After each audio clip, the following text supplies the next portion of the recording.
Right now we are circulating in the bar and we are ready to spray.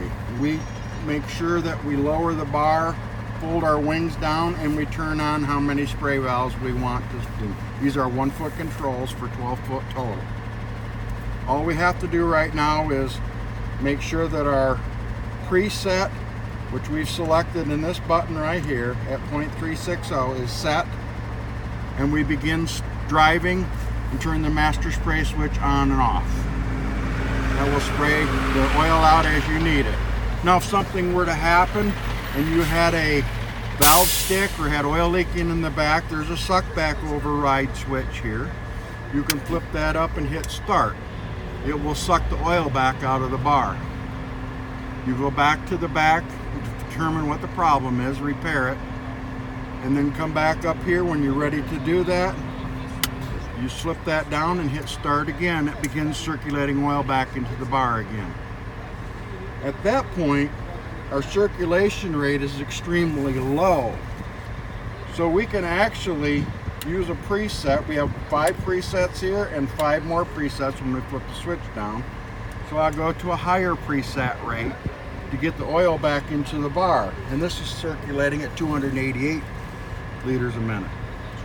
Takes just a few minutes to get the air and get the bar warmed back up after you've repaired what was leaking back there.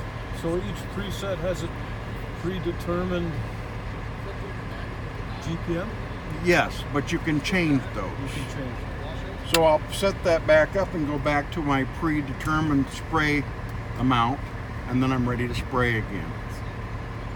So you can shut 1 foot off as you're circulating. I'm going to set this at a higher rate so you can see what the gallons per minute are. And as I start shutting 1 foot switches off, nothing happens on the 2 outer ones because the wings are folded up.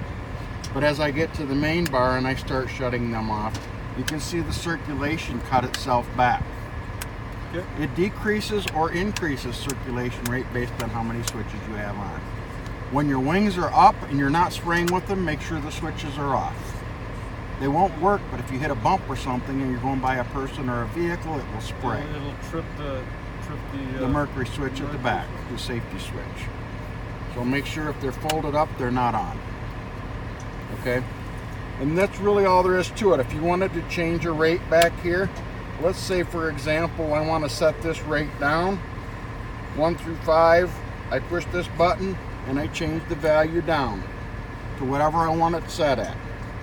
And I stop and I let go and it's there. So if I go back to here and go back there, it's preset at what I set it at. And there are 5 here and 5 more here. The select and the value buttons are the same as they are at the rear. The clear message button is basically when that centering switch light comes up, you can hit that and it clears it. Okay. Or if you get an error message.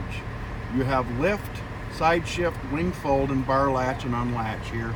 And the power I always turn on or off basically at the rear, unless you're going to suck it back here and then start here. It's a pretty simple safety system. USB port is just charging somebody's smartphone other than yours.